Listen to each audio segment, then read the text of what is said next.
Sir, 'Vishwambhara' movie director Mallidi Vassishta 'Vishwambhara' story మొత్తం బయటికి చెప్పేశారు ఒక సందర్భంలో అని డిస్కషన్ నడుస్తుంది. సో అసలు స్టోరీ ఎందుకు చెప్పాల్సి వచ్చింది, అండ్ అలాగే 'విశ్వంబర' గురించి ఆయన చెప్పిన స్టోరీ ఏంటి? ఇక్కడ రెండు రకాలు ఉంటాయి. స్టోరీ చెప్పేయటం అంటే స్టోరీ తెలియకుండా ఇంటర్వ్యూలో అమాయకంగా చెప్పేంత అమాయకుడైతే కాదు డైరెక్టర్. స్ట్రాటజీలు ఉంటాయి కొన్ని.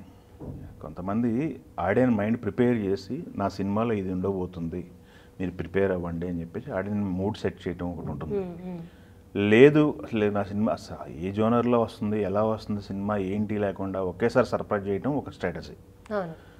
బట్ ఒక్కొక్క సందర్భాల్లో సినిమాలో ఏముంటుందో చూపించకుండా ఏం జరుగుతుందో తెలియకుండా లోపలికి వెళ్ళిన ఆడియన్ షాక్ అయ్యి అరే మనం ఎక్స్పెక్ట్ చేసింది వేరు, ఇక్కడ జరుగుతుంది వేరు అని చెప్పేసి డిసప్పాయింట్ అయిన సందర్భాల్లో ఉన్నాయి. నేనైతే ఒక ఎగ్జాంపుల్ చెప్తా. కలేజా సినిమాకి ఒక టీజర్ కట్ చేశారు. కలేజా అని పెద్ద mass title, mass hero, Trivikram గారి కాంబినేషను. అసలు ఆ టీజర్ రావటం, హీరో కొడుతుంటే విలన్స్ వచ్చి పడిపోతుంటారు దుమ్ములోంచి. ఇదేదో మంచి బ్లాక్ బాస్టర్ మాస్ మూవీ రాబోతుందిరా, ఎలివేషన్లు అవి అన్నీ ఎక్స్పెక్ట్ చేసేది. లోపలికి వెళ్ళేసరికి అప్పటి వరకు ఉన్న మహేష్ బాబుకి కాకుండా డిఫరెంట్ మహేష్ని చూపించారు. ఆయనలో కొత్త యాంగిల్, కొత్త కామెడీ టైమింగ్ని ఇవన్నీ చూపించారు. అది ఆడియన్ సర్ప్రైజ్ అది. బట్ వాళ్ళు ప్రిపేర్ అయింది వేరే దానికోసం ప్రిపేర్ అయ్యారు, ఇక్కడ వడ్డన వేరే జరిగింది. సో డిస్కనెక్ట్ అయ్యారేమో అని నా ఫీలింగ్. సో అక్కడ ఆ స్ట్రాటజీ తప్పింది అనేది. సో దాంట్లో ఏముంటుందో ముందే చూపించగలిగితే ఆడిని ప్రిపేర్ చేస్తే, రాజమౌళి గారు ఒక స్ట్రాటజీ ఫాలో అవుతారు. ఆయన సూచాయిగా ఓపెనింగ్ రోజే లైన్ చెప్పేస్తారు బయటికి. ఇప్పుడు ఈగ సినిమా జరిగింది, ఈగ సినిమాకి ప్రెస్ మీట్లోనూ నా సినిమా ఇలా ఉండబోతుంది, హీరో చనిపోతారు 10 నిమిషాల తర్వాత, ఆయన వేరే దాంట్లో ఈగలాగా పుడతాడు, ఈగ నుంచి స్టోరీ అని చెప్పేసి ఆయన ప్రిపేర్ చేసేసాడు. మర్యాద రామానికి అలానే ప్రిపేర్ అయిపోయింది. బాహుబలికి కూడా ప్రెస్ కాన్ఫరెన్స్, దాని RRR కూడా చెప్పారు. ఒక 2 క్యారెక్టర్లు ఇద్దరు కనపడకుండా పోతే వాళ్ళిద్దరూ ఏం చేశారు, దేనికోసం ఫైట్ చేశారు. ఒక కొమరం భీమ్ లాంటి క్యారెక్టర్ తెలంగాణ నుంచి, ఆంధ్ర నుంచి అల్లూరి సీతారామరాజు అనే క్యారెక్టర్, ఈ 2 క్యారెక్టర్ని ఇన్స్పైర్గా చేసుకుని నేను ఫిక్షన్ స్టోరీ అని చెప్పాడు ఆయన. సో అది ఒక రకమైన స్ట్రాటజీ. నాకు ఇక్కడ అదే గుర్తొచ్చింది. ఇప్పుడు విశ్వంబర ఎలా ఉండబోతుంది, ఏం చేస్తున్నారని ఇప్పటి వరకు ఎవరికి ఏం తెలియదు, ఒక చిన్న టీజర్ తప్ప. టీజర్ పైన కూడా చాలా మంది పెద్ద విరిచారు. సో ఈ మొత్తానికి పులి స్టాప్ పెట్టడానికి, ఈ 1,00,000 సందేహాలకి పులి స్టాప్ పెట్టడానికి విశ్వంబరకు సంబంధించి వశిష్ఠ ఓపెన్ అయ్యాడేమో అనిపిస్తుంది. సో ఆయన ఒక రకమైన చిన్నపాటి సినిమా ఎలా ఉండబోతుందని సినిమా చూపించే ప్రయత్నం అయితే చూశాడు. ఆయన చెప్పిన స్టోరీ ఏంటి అని అడిగాను. ఇది స్ట్రాటజీ అనుకుంటే, ఆయన చెప్పిన స్టోరీ ఫస్ట్ హాఫ్ వరకు మామూలు రెగ్యులర్ స్టోరీ జరుగుతూ ఉంటుంది. సెకండ్ హాఫ్ వచ్చే టయానికి వేరే లోకంలో ఉంటుంది స్టోరీ అని చెప్పేసి. మనం చూసాం 14 లోకాలు భూమి, ఇటు కింద 14 లోకాలు, అది 7 లోకాలు, పైన 7 లోకాలు. అది కాకుండా కొత్త ప్రపంచాన్ని మేము పరిచయం చేయబోతున్నాం. సత్యలోకం అని చెప్పేసి బ్రహ్మలోకం ఉంటుంది, సత్యలోకం అని చెప్పేసి దాన్ని ఎస్టాబ్లిష్ చేస్తున్నాము, అక్కడ జరిగే స్టోరీ అని చెప్పేసి ఆయన చెప్తుంటాడు. ఈ స్టోరీ మొత్తం కూడా హీరోయిన్ త్రిష ఉంటుంది కదా, త్రిష క్యారెక్టర్ చుట్టూ త్రిష కోసం జరిగే స్టోరీ లాగా ఉంటుందట. చిరంజీవి గారికి ఒక సన్ ఉంటాడు, 4 ఏళ్ల కుర్రోడు, తనతో ఉన్నటువంటి బాండింగ్, ఎమోషనల్ కంటెంట్ ఉంటుందని చెప్పారు. ఫస్ట్ హాఫ్ మొత్తం కూడా ఫన్ రైడ్ ఉంటుందంట. దొరబాబు క్యారెక్టర్, చిరంజీవి గారు దొరబాబు క్యారెక్టర్ లాగా యాక్ట్ చేస్తున్నారు, దొరబాబు క్యారెక్టర్ అని ఉంటుంది ఫస్ట్ హాఫ్ అంతా ఉంటుంది. సెకండ్ హాఫ్ ఇంటర్వెల్ తర్వాత నుంచి కూడా మొత్తం VFX వర్క్ ఎక్కువ ఉంటుంది. సినిమాలో మొత్తం 70% VFX వర్క్ ఉంటుందని చెప్పి తను చెప్పడం జరిగింది. ఆ VFX వర్క్ వల్లే లేట్ అవుతుంది తప్ప సినిమాకి సంబంధించి ఎలాంటి డౌట్లు లేవు. రషెస్ చూసుకున్నారు, చిరంజీవి గారు కూడా రష్ చూసి చాలా కాన్ఫిడెంట్గా ఉన్నారు అని చెప్పి ఆయన చెప్పడం జరిగింది.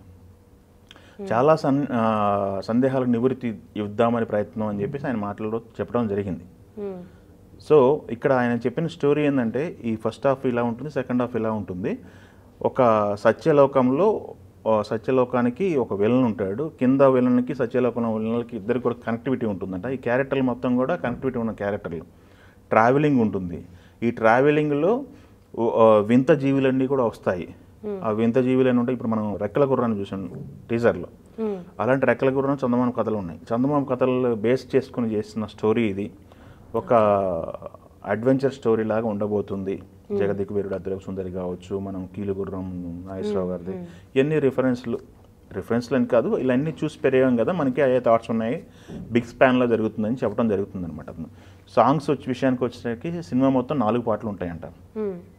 ఈ 4 పాటల్లో కూడా మౌంటేజ్ పాటలు ఒకటి, పెళ్లి పాట ఒకటి ఉంటుంది, రాముడి మీద పాట ఒకటి ఆల్రెడీ మనం బయటకు వచ్చేసి మనం చూస్తాం, అది ఒకటి ఉంటుంది. ప్లస్ ఇంకొక స్పెషల్ సాంగ్ ఉంటుందంట, అది ఐటెం సాంగ్ కాదు, స్పెషల్ సాంగ్ ఉంటుందంట. ఇప్పుడు మనం స్పెషల్ సాంగ్ అని ఎందుకన్నారంటే భైరవ దీపంలో రంభతో ఒక సాంగ్ ఉంటుంది, ఆ మరుగుజులు చిన్న చిన్న వాళ్ళు ఉంటారు, ఆ కాన్సెప్ట్ ఒకటి ఉంటుంది, కీ కోసం వెతుకులాట, హీరో ప్లస్ వాళ్ళు, ఆ టైప్లో ఒక కాన్సెప్ట్ సాంగ్ ఒకటి ఉంటుందంట. ప్లస్ ఇలా మొత్తం కూడా 4 పాటలు ఉంటాయి, 4 స్టోరీల్లో బిల్డ్ అయ్యి వెళ్తుంటాయంట. ఈ 4 పాటలు ఉంటాయి, ఈ ఫస్ట్ హాఫ్ ఇలా ఉంటుంది, సెకండ్ హాఫ్ ఇలా ఉంటుందని ఒక ఆడియోని ప్రిపేర్ చేశారు ఆయన. సో ఇప్పుడు విశ్వంబర గురించి సంబంధించి ఎలాంటి డౌట్లు పెట్టుకున్న ఎవరైనా ట్రోలర్స్ అయినా లేకపోతే మిగతా ఫ్యాన్స్కైనా వాళ్ళ సినిమా ఎలా ఉండబోతుంది అనేది అయితే ఒక పిక్చర్ ఇవ్వటం జరిగింది. బట్ ఇది గ్రాఫిక్స్ అనేది కూడా కొత్తగా ట్రై చేస్తున్నాం మనం, ఇప్పుడు వరకు చూడని లోకల్ కాబట్టి కొత్తగా ట్రై చేస్తున్నాం. దాంట్లో 20% ఇంకా బ్యాలెన్స్ ఉందంట. 20% బ్యాలెన్స్ వచ్చిన తర్వాత మోస్ట్లీ అక్టోబర్లో ట్రయల్ ఇవ్వడానికి ట్రై చేస్తున్నారని చెప్పారు. అక్టోబర్లో వచ్చేస్తుంది ఏమన్నా టోన్లో ఆయన మాట్లాడారు. మోస్ట్లీ అది సెట్ అవుతుంది అన్నట్టు.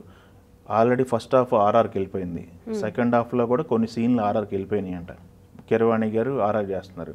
కీరవాణి గారు ఆర్ఆర్ ఆల్రెడీ వశిష్ఠ చేసినటువంటి ఫస్ట్ మూవీ బింబిసారకు చూసాము, ఆర్ఆర్ పాటలు కీరవాణి గారు చేశారు. దాన్ని బట్టి మీరు ఊహించుకోండి, ది బెస్ట్ వర్క్ ఇస్తున్నారు కీరవాణి గారు అని చెప్పేసి వశిష్ఠ చెప్పడం జరిగింది. సో ఈ మధ్య కాలంలో ఆ టీజర్ తర్వాత అయితే తను కొంత వచ్చిన దానికి డిసప్పాయింట్ అయ్యాను. బట్ నేను చెక్ చేసుకోవడానికి టైం ఉంది కాబట్టి నాకు సరిపోయింది, నేను దాన్ని అలా వాడుకున్నాను. సినిమా గురించి అయితే అలాంటి డౌట్ అక్కర్లేదు, నేను ఈ రకంగా ఆలోచిస్తున్నాను, ఈ స్కేల్లో ఉండబోతుంది, చిరంజీవి గారు హ్యాపీ అనటంలో ఆయన మాట్లాడారు. సో ఈ స్టోరీ లైన్ మొత్తం కూడా ఆడియన్కి అర్థమయ్యే విధంగా ఆయన చెప్పడం జరిగింది. ఆడియన్ కూడా ఒక రకం అంచనాకైతే వచ్చే అవకాశం అయితే ఉంది. ఇప్పుడు సినిమా థియేటర్లోకి వెళ్ళే ప్రతి ఆడియన్ కూడా ఇదే మైండ్లో పెట్టుకుని వెళ్తారు. సో అదే అక్కడ ఉందంటే హ్యాపీ. సో ఆయన నాకు తెలిసి ఇది నువ్వు అడిగిన 2 క్వశ్చన్లో స్టోరీ ఇది ఆడియన్ ప్రిపేర్ చేయడానికే ఈ ఇంటర్వ్యూ చేసినట్టు నాకు అర్థమవుతుంది. ఈ స్టోరీ లీకేజ్ కూడా ఆడియన్ ప్రిపేర్ చేయడానికే అయి ఉండొచ్చు.